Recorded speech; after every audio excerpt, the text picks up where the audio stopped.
Selamat datang di Women Reproductive Health Center Poltekkes Kemenkes Jakarta 3 atas dukungan UNFPA Global Affairs Kanada.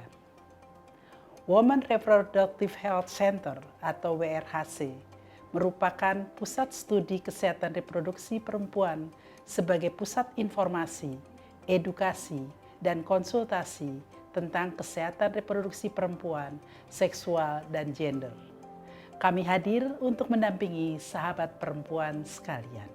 Sahabat perempuan, masih tingginya angka kematian ibu di Indonesia menunjukkan kesenjangan akses pelayanan kesehatan, diskriminasi, termasuk ketidaksetaraan dan ketidakadilan gender. Sejauh apa pentingnya perempuan memperjuangkan keadilan gender untuk dirinya dan kesetaraan reproduksinya? Lalu bagaimana peran bidan dalam memberikan pelayanan kebidanan yang berkeadilan gender? Bersama saya, Indra Supradewi, kita akan membahas masalah ini lebih dalam lagi. Sahabat perempuan, bagi sebagian orang kata gender seperti tabu untuk dibicarakan. Hal ini karena kurangnya pemahaman yang menyeluruh tentang gender itu sendiri. Kata gender dicetuskan pertama kali oleh Anne Oakley. Ada dua istilah yang seringkali dianggap sama oleh masyarakat, yaitu seks. Pengertian seks atau jenis kelamin merupakan pembagian dua jenis kelamin atau penyifatan manusia yang ditentukan secara biologis yang melekat pada jenis kelamin tertentu. Contoh, jenis kelamin laki-laki memiliki penis, jakun, dan memproduksi sperma. Sedangkan perempuan memiliki alat reproduksi seperti rahim dan saluran untuk melahirkan, memproduksi sel telur, memiliki vagina, dan mempunyai alat untuk menyusui. Sedangkan gender merupakan pembedaan antara laki-laki dan perempuan yang dikonstruksi secara sosial maupun kultural. Misalnya pada perempuan yang dikenal lemah lembut, itu cantik, emosional, atau keibuan. Sementara laki-laki dianggap kuat, rasional, jantan, perkasa. Gender dapat berubah dari waktu ke waktu dan dari satu tempat ke tempat lain maupun berbeda antar satu budaya dengan budaya lainnya. Gender adalah konsep yang mengacu pada peran-peran dan tanggung jawab laki-laki dan perempuan yang terjadi akibat dari dan dapat berubah oleh keadaan sosial dan budaya masyarakat. Ketidakberdayaan perempuan dapat disebabkan oleh ketimpangan gender yang dialaminya. Berbagai jenis bentuk ketimpangan gender seperti stereotip, kekerasan, beban ganda, subordinasi, marginalisasi, serta diskriminasi. Stereotip adalah semua bentuk ketidakadilan gender sebenarnya berpangkal pada satu sumber kekeliruan yang sama, yaitu stereotip gender laki-laki dan perempuan. Pelabelan umumnya dilakukan dalam dua hubungan atau lebih dan seringkali digunakan sebagai alasan untuk membenarkan suatu tindakan atau dari satu kelompok atas kelompok lainnya. Pelabelan juga menunjukkan adanya relasi kuasa yang timpang dan tidak seimbang. Contohnya adalah perempuan yang dianggap cengeng, suka digoda, perempuan tidak rasional, emosional, perempuan tidak bisa mengambil keputusan penting, perempuan sebagai ibu rumah tangga dan pencari nafkah tambahan, dan laki-laki sebagai pencari nafkah utama. Kekerasan atau violence artinya tindak kekerasan, baik fisik maupun non-fisik yang dilakukan oleh salah satu jenis kelamin atau sebuah institusi keluarga, masyarakat, atau negara terhadap jenis kelamin lainnya. Perbedaan karakter tersebut melahirkan tindakan kekerasan. Perempuan dianggap lemah, diartikan sebagai alasan untuk diperlakukan semena-mena, berupa tindakan kekerasan.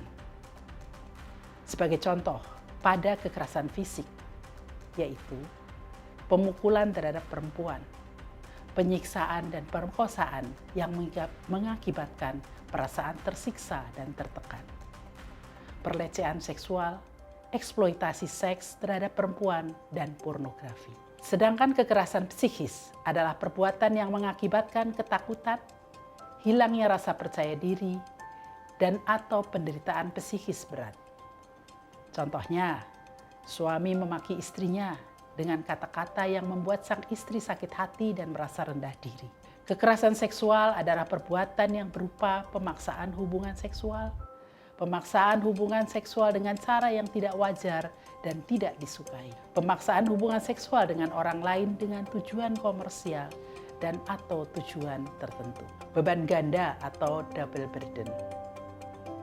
Artinya, pekerjaan yang diterima salah satu jenis kelamin lebih banyak dibandingkan jenis kelamin lainnya.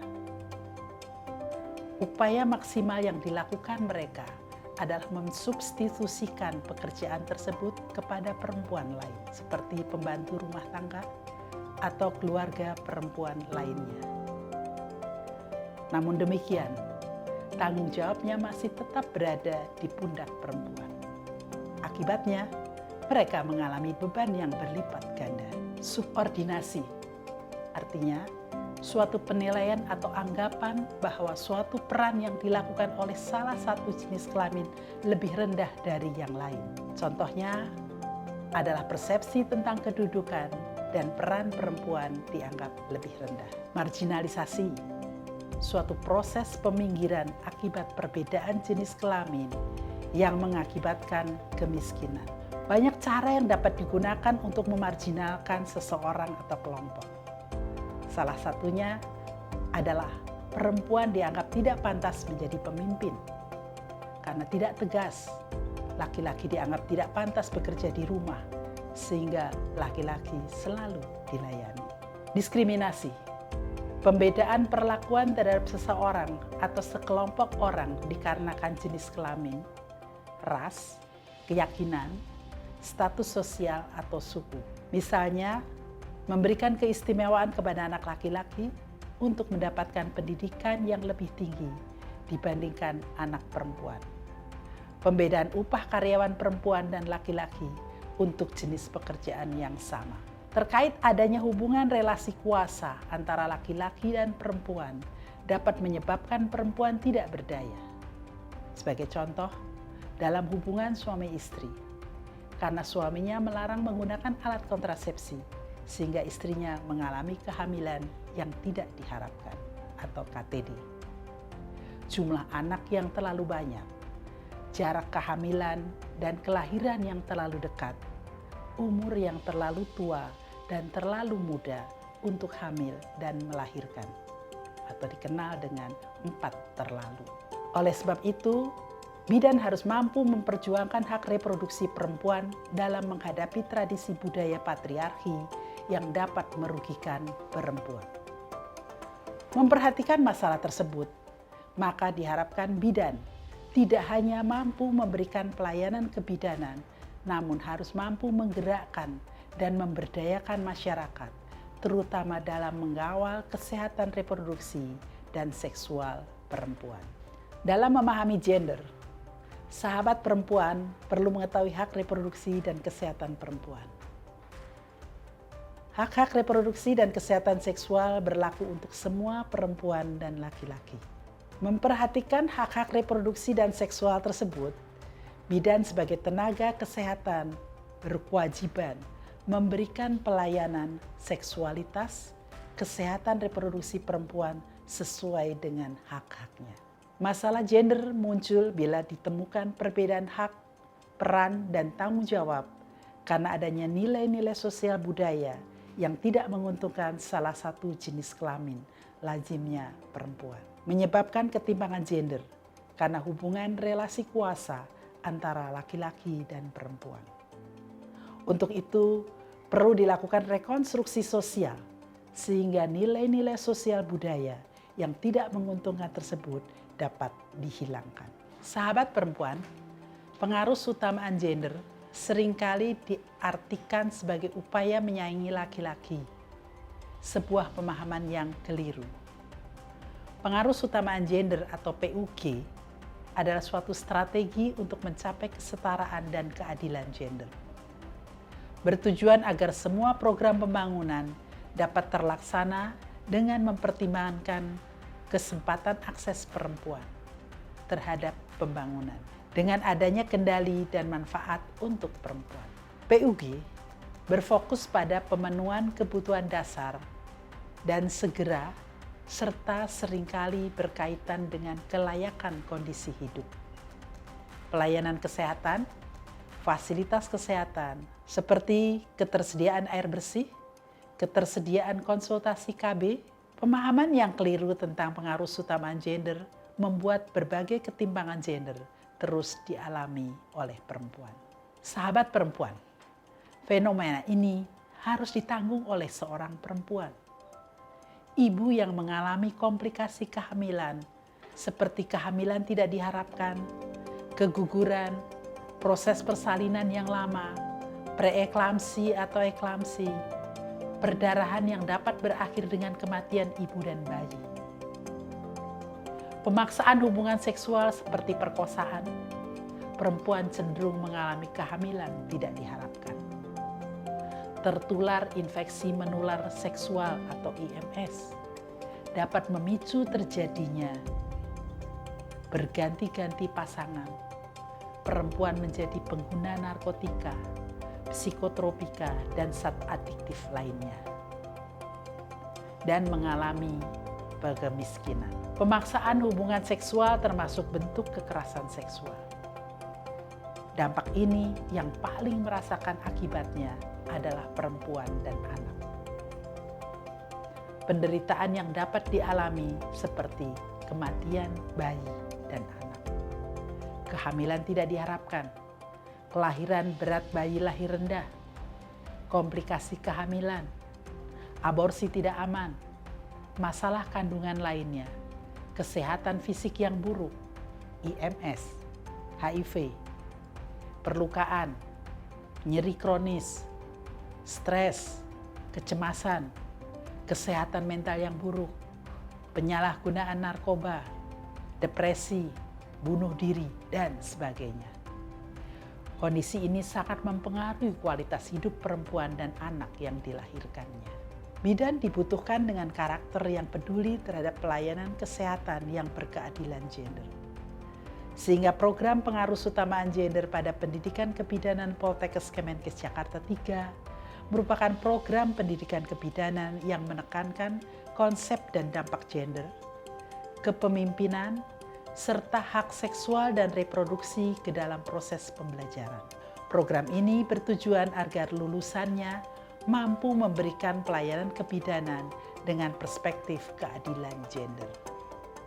Mengingat bidan, di samping harus kompeten dalam menjalankan tugas profesinya, bidan harus mampu membantu mengatasi masalah ketimpangan gender yang terjadi pada pasiennya. Mengapa perempuan perlu didampingi bidan dengan karakter yang berkeadilan gender? Ada beberapa alasan. Di antaranya, berketurunan diperlukan untuk menjaga keberlangsungan generasi agar tidak punah. Namun, di satu sisi, hamil dan melahirkan sebagai proses perubahan alamiah kehidupan perempuan beresiko mengalami komplikasi yang dapat berakhir dengan kematian ibu dan bayi. Kesehatan perempuan merupakan kunci kualitas generasi penerusnya. Ibu yang sehat ketika hamil, aman ketika melahirkan, umumnya akan melahirkan bayi yang sehat. Begitu pula sebaliknya, kesehatan perempuan dihadapkan dengan masalah ketimpangan gender. Isu ketimpangan gender terjadi akibat dari kesalahpahaman terhadap konsep gender yang disamakan dengan konsep seks. Oleh sebab itu, sebagai bidan harus memiliki kemampuan memberikan pelayanan kesehatan reproduksi yang holistik dan komprehensif. Di antaranya, 1. Pencegahan dan deteksi dini masalah kesehatan perempuan dan anak termasuk kekerasan. 2. Pendidikan kesehatan dan konseling. 3. Pengawasan dan pertolongan awal kegawat daruratan kehamilan dan persalinan. 4. Kolaborasi dan rujukan tepat waktu. 5. Bimbingan menjaga kesehatan diri dan pengasuhan bayi dan anak. 6. Bidan mampu memperjuangkan hak kesehatan reproduksi dan menghapuskan ketidakadilan dan ketidaksetaraan gender. Ketujuh, pentingnya penguatan kepemimpinan bidan untuk menggalang komitmen. Kedelapan, membuat rencana strategis, memobilisasi sumber daya, membuka akses untuk pelayanan program kesehatan reproduksi dan seksual. Bersama kami, WRHC, wujudkan kompetensi bidan yang berkeadilan gender untuk pelayanan kesehatan ibu dan anak yang lebih baik lagi demi Indonesia maju.